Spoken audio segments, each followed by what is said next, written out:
What's up, change makers, witchy weirdos, visionaries, seers, channels? Welcome to Noticing with Natalie. That's me. And this is a podcast where I help witchy weirdos feel confident sharing their gifts, their magic, their voice with the world. I'm Natalie Ross, and your hostess and fellow earth-loving animist. I hope that what I share here helps you feel more confident about trusting what you're noticing in yourself, around you, in your relationships, in your intuition, as you engage with the seen and unseen worlds. So you may tap into more connection, creativity, community, aliveness. As always, nothing I say or do here is meant to override your own best knowing of what's right or true for you. Take what works, trust yourself, take care of yourself, and welcome to the conversation. Hop on over to natalie.net to sign up for my free newsletter. That's natalie.net. And I'm coming to you from the land of the Awaswas, Ohlone, Amamutsan peoples in Santa Cruz, California. My pronouns, in case you're interested, are she, her. And now, if you're into it, I invite you to join me in invoking your helping spirits. You can repeat after me or use your own words or completely opt out if this isn't your thing. You do you. I welcome my well ancestors. I welcome my spirit guides and helpers.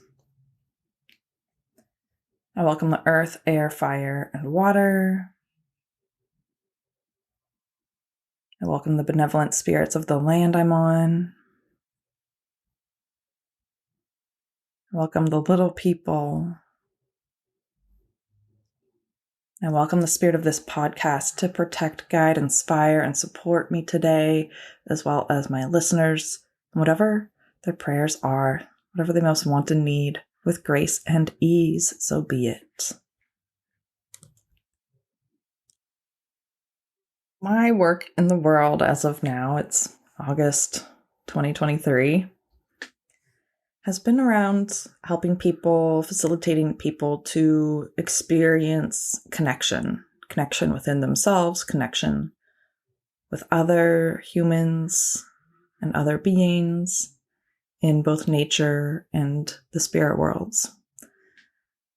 And the way that connection has come through most recently, that facilitation, is working with people to help them really feel confident about the value of what they offer and understand how to communicate that and how to connect with other people who might value that so that they can partake in it and receive that value.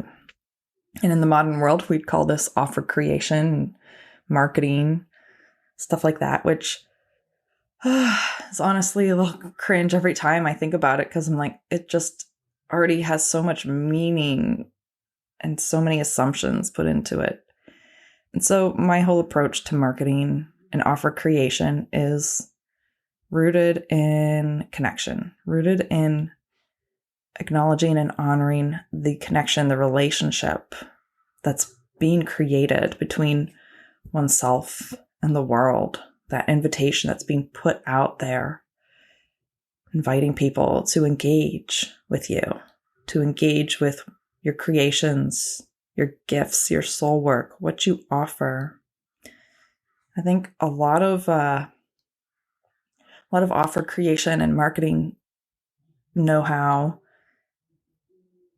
just kind of completely really skips over that whole connection piece. And I've gone so deep into it that I'm in the process of becoming certified for a trauma healing modality called somatic experiencing. And trauma, to me, is really a break in connection.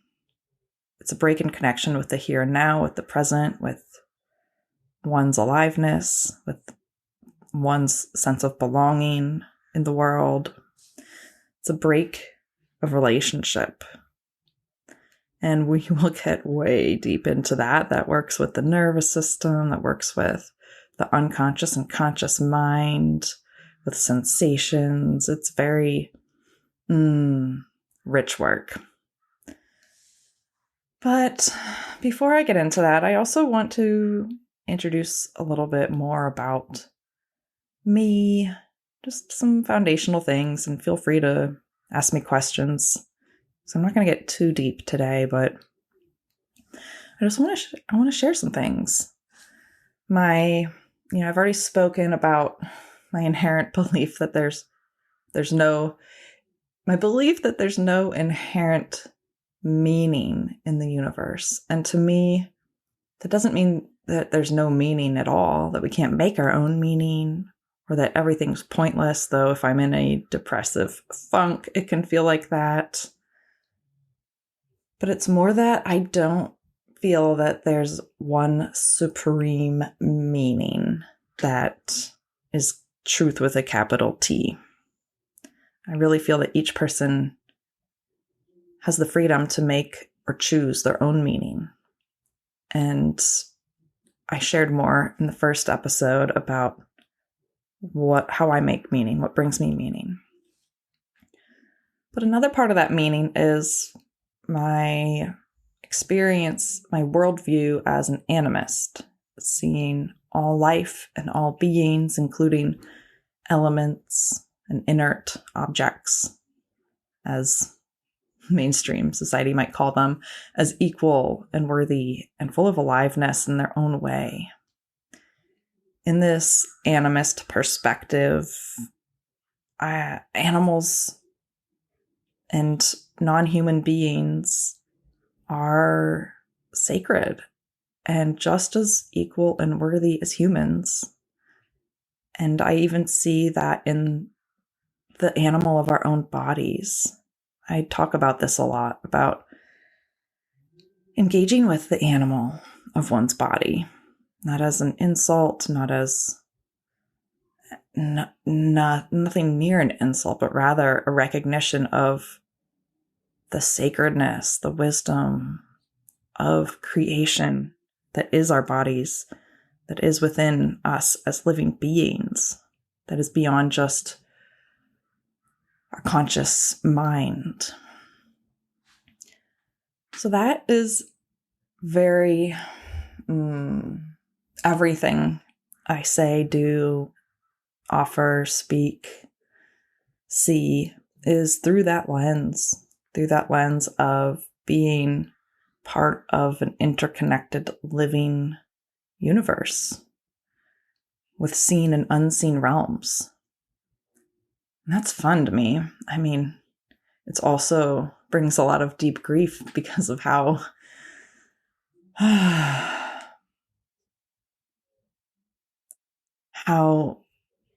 the modern mainstream worldview doesn't see this, doesn't honor or acknowledge all life as equal and worthy. And in this, I also want to speak to and acknowledge the privileges I've had in my life because of this mainstream system of supremacy, I recognize that the impact of my place in this system has given me a lot of unearned privileges. Even as this system marginalizes and oppresses certain beings and the earth itself, I think it's crucial to address these privileges, or at least acknowledge and speak of them, and actively work towards dismantling or dismantling the oppressive constructs that even creates the concept of privilege in the first place, and creating a different possibility. This is part of what brings me meaning. I certainly don't have the answers, and I'm not perfect at this, and I make mistakes along the way based on assumptions or misattunement to the present moment or a relationship, but that's also why I rest in the power of repair. And I'm sure we'll be talking a lot about the power of repair. But yeah, I'm part of how I actively engage in deconstructing this supremacist system is working in my, looking at my own unconscious biases, deconstructing those as I become aware of them, doing work to become aware of them and helping others do that too. Not in any should or pressure or judgmental way, but in a very addressing these unconscious biases is a very liberating way. It's not always easy. It's not always fun. It's not always pretty, but it is freeing for all, no matter what their place is within this system. These biases are things that have been ingrained by the oppressive constructs of our society just by simply existing, being born into this world. And I don't know if it's possible to ever completely deconstruct and reconstruct all these unconscious biases, because we always carry unconscious biases, but that doesn't mean that they all have to be negative, right? An unconscious bias can be, I am biased towards non-judgment, towards presence, towards understanding. It's more of what is my unconscious attuned to? What kind of reactions happen in my unconscious in response to certain stimuli? We'll get into this more. We won't unpack this all right here, but I just want to touch on this. And so through this ongoing work, this is an undertone of a lot of what I do. So many of these unconscious biases are how the system lives within us and through us and controls even our own path forward.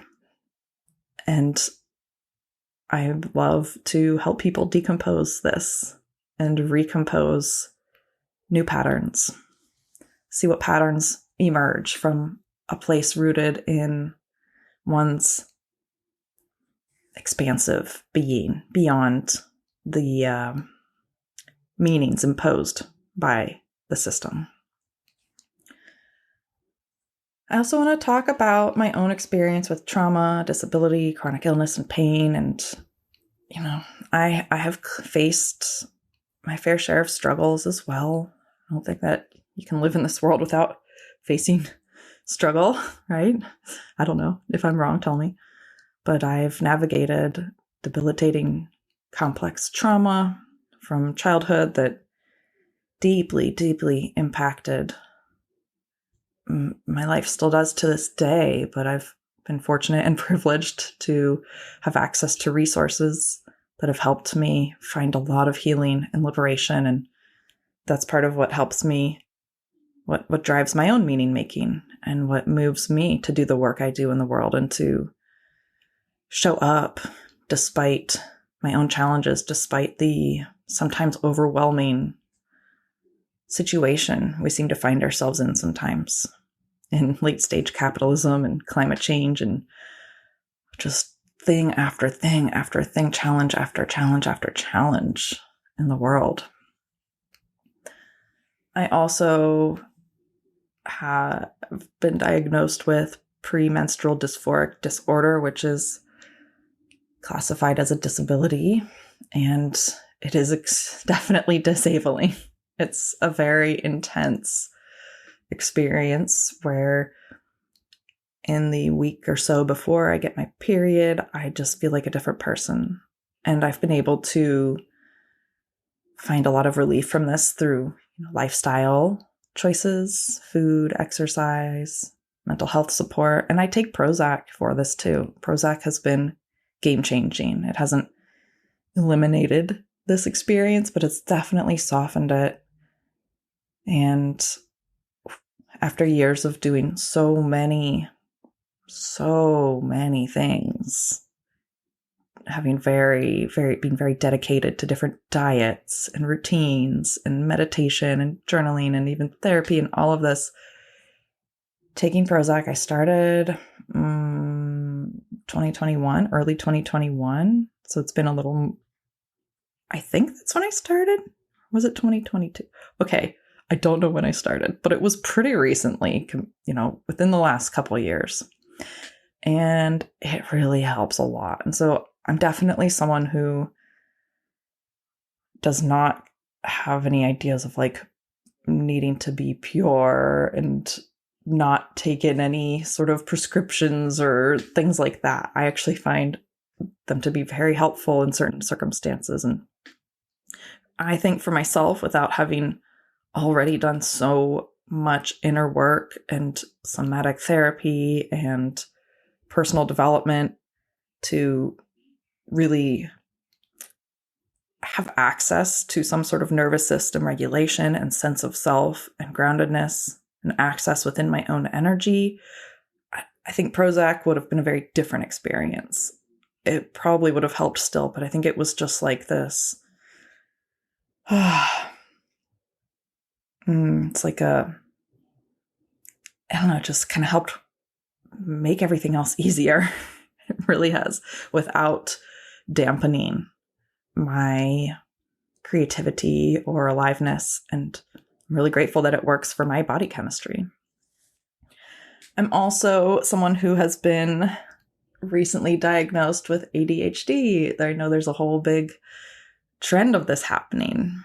And this happened because my husband was diagnosed with ADHD as a kid, but it was not treated. And he struggled for his whole life and finally was like, wait, maybe I can get help for this. And so he went and sought diagnosis. And during his experience, he was like, he was looking at the indicators and he was like, Natalie, this sounds like you. And I read it and I had never considered myself to be ADHD because I'm not hyperactive. But when I read some of the ways that it can show up for people, and especially female-bodied people, I was floored. I was like, how is this naming my experience to a T? And so I sought support and have been recently diagnosed within the last 6 months, actually, and started taking Ritalin. And my body's pretty sensitive, so I take a pretty low dose. But oh my gosh, it's been game-changing. And same thing as with Prozac. I feel like if I hadn't already done nervous system healing, trauma healing, and created access to a sense of nervous system regulation, I think that Ritalin would have been extremely overwhelming for my system. I don't think it would have been as game-changing for me. I don't know, though. I mean, I'll never start Ritalin before I've already had these other skills, so I don't know. But just my experience that I had with it, you know, I'm happy to get into more about my own story because a lot of my body's trauma response skewed towards freeze and shut down, which is a very low energy, heavy state. And I've actually had to help my body learn that it's safe to be energetic, to have energy, to experience the activation of energy that allows me to move and do things in the world.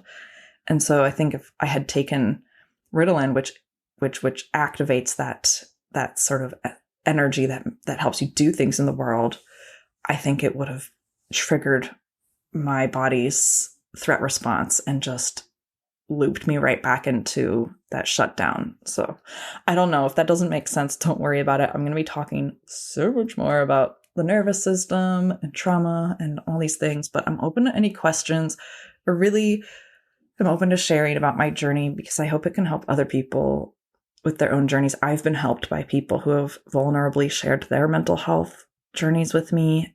And there's some, people who have helped me just by sharing that they take meds and what their experience has been like. And that helped me feel more comfortable exploring the possibility of that for myself and removing a sense of shame or whatever came with that. I also experience different chronic pains, and I won't get into all of it because I don't want to just sit here and complain. But my body, I do feel like I live a pretty active life, but then sometimes everything comes to a screeching halt because of different pain flare-ups. And it's really makes it challenging to just exist. All these things together make it challenging to exist in a world that feels like it takes more than the capacity I have to survive in. And I know I'm not alone in that feeling. And it's definitely through my privileges that I've had access to resources and support. I am very privileged and grateful for that privilege. And I hope that I can help other people have access to resources and support that allow them to be in this world a little more easily, with a little or a lot less weight to bear because of physical, mental, emotional, or systemic challenges. I also want to explore a little bit about my background. My background is in science. I have a master's degree in soil science. In my undergrad, I studied ecosystem assessment, which is a branch of forestry that, well, it was part of like the forestry curriculum. And I spent a lot of time in the woods. It was pretty cool. I mean, it was, I was in the deep South, and it was, I don't know, I think it was the best I could do. I was drawn there by the mushrooms. The mushrooms drew me to do that work. I actually began college in 2002. In 2002, dropped out 3 times, didn't finish my undergrad till 2013, and then got my master's in 2016. So I spent most of my 20s kind of spiraling. And that I'm sure I'll share more about. But my background is in science. I do really love and appreciate science, but it's also really frustrating because it is so reductive. It is not animist. It is very much seeing trying to break the world down into little itty bits, like each part of a machine, and understand them alone and then put them all back together and understand how they're in relationship with other things. And yeah, it works. And I have so many frustrations with it. So, it informs my deep appreciation for the world. And it's also just one language through which I can speak. I've also cultivated my intuitive abilities over the years for almost 2 decades now. I've always been into the esoteric. I've always been into the paranormal ever since I was a kid. I've been practicing meditation for a long time, over a decade, almost 2 decades. And practicing mindfulness and developing my clairvoyance and other psychic skills, and even guiding others through meditation, mindfulness, and psychic development. And more recently, as I mentioned earlier, I've been becoming certified in somatic experiencing, which is a trauma healing modality that works with the nervous system's stories, with the nervous system's unconscious responses to perceived and real threats. And I'm a total nerd for the nervous system and all of this. And it's not like the end all be all of everything, but understanding this and having my own healing journey through somatic therapy, and then being on the path to becoming certified in somatic experiencing for 2 years now. I'm just like, wow, how is this basic framework for how our bodies work not universally understood and taught and supported? And we'll be getting into that, like, understanding one's nervous system's reactions and how to navigate them and the impact they have on one's thoughts, emotions, actions, possibilities, reactions, everything, ability to relate. It's foundational. It's something that nothing else can replace addressing that. So yeah, I blend my understanding and the way I work, the way I see things through these different areas of experience. I also have experience as a journalist, a photojournalist specifically, and I've worked from newspapers, magazines, bands, restaurants, individuals. I love portraiture. I shoot photos now mainly just for myself, just to witness the beauty of the earth, of my adventures. And I have so many photos that have never seen the light of day to be shared that I would hope to share one day. But it's so much more fun to take them than to edit them. So yeah, that's a lot of where I come from. One of my core beliefs is really that we don't have to, or shouldn't have to at least, conform to formulas, strategies, or structures that don't align with our values. And living in a world where this, to exist, I feel like I do have to sometimes conform or contort to things that are not aligned with my values. I know that this is something that I can't hold a bar of perfectionism over this, but it's something that I can operate from to the best of my ability and my capacity within the constraints of any given moment. And yeah, that's part of how I bring meaning to my life, is recognizing when I might not have to conform and what might I like to do or be in that experience, and trying that out if I have the capacity and skills and resources. I guide my clients through this as well, and I guide them through facing the places that they fear breaking away from what they believe they have to do. I help them confront that in gentle ways. I would say I'm a gentle person, though I can be fierce, but I'm not fierce to scare anyone. I would be fierce to protect myself or loved ones. But my approach is definitely gentle. And I help my clients and students confront, examine, and question and decompose those things that are holding them in fear, holding them in attachment to what they believe they have to do or be that they don't really align with. And it's through this exploration that we're able to find authentic ways to create offers, to create the way we want to share our work, our gifts with the world, our creations with the world, and market them that truly work for us.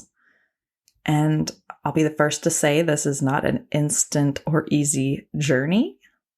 I think it's something that is probably going to always unfold for each individual and reach levels of more ease and integration and expansion. But this is something that I don't think there's like a done point. I think it's an ever-evolving experience. But who knows? You'll see one of my things too is I'm open to the possibilities, and I'm not here to proclaim that I know anything absolutely to be the like absolute truth. I don't know. That's what I think is cool, is we each have our own ability to navigate according to what is that for us in each moment. And how do we come into relationship with one another despite all of our differences? And I think that's really cool to explore. And even though it's like a cliche word, embracing authenticity really is at the heart of my work. I think genuine, authentic, these are the vibes. The vibes. Now I'm getting really cliche vibes, but it's okay. I'm okay with it. Authenticity and being genuine, creating genuine connection and allowing one's authentic expression to flow through is really at the heart of what I help people do. It's another place where I make meaning and where I find purpose, and others who make meaning in that are the kind of people who come to me to help them with that. Because I'm not going to go there and tell them what their meaning should be or how they should do it, but really hold space for that to birth, to emerge.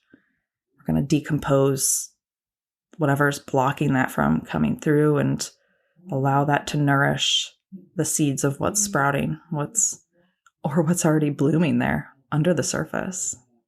So really, this is not about ticking off boxes to fit a specific mold, but more about being present and being present in any given moment, being present with how one's nervous system responds to different stimuli and structures, and navigating towards safety when we're stuck in a threat response, and discerning and discovering what actions, structures, agreements, and boundaries feel safe and supportive enough to each person for them to be able to take the risk of putting themselves out there, of sharing their voice.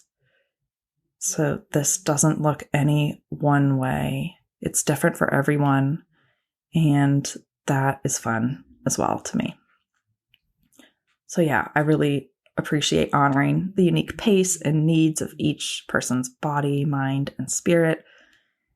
And within this, there's some really important concepts that I work from that I'll be getting more into, but one is called titration, where this is another part of how my work is gentle, is the body, the nervous system can only handle so much charge, so much activation, so much energy at any given time. And so much of our world and so many of the methods and approaches, even from really well-meaning people, have been just completely overwhelming to a lot of people's nervous systems. It's too much charge at once, too much energy at once.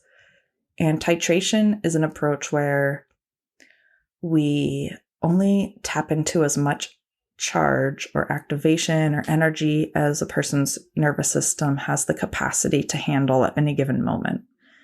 And it's so powerful because that in itself is part of the path of breaking free from feeling like one has to do more than one can, which is sort of a common theme I see in this late stage capitalist world, having to do more, never enough, faster, bigger, all of that, when in reality, a lot of that's overwhelming.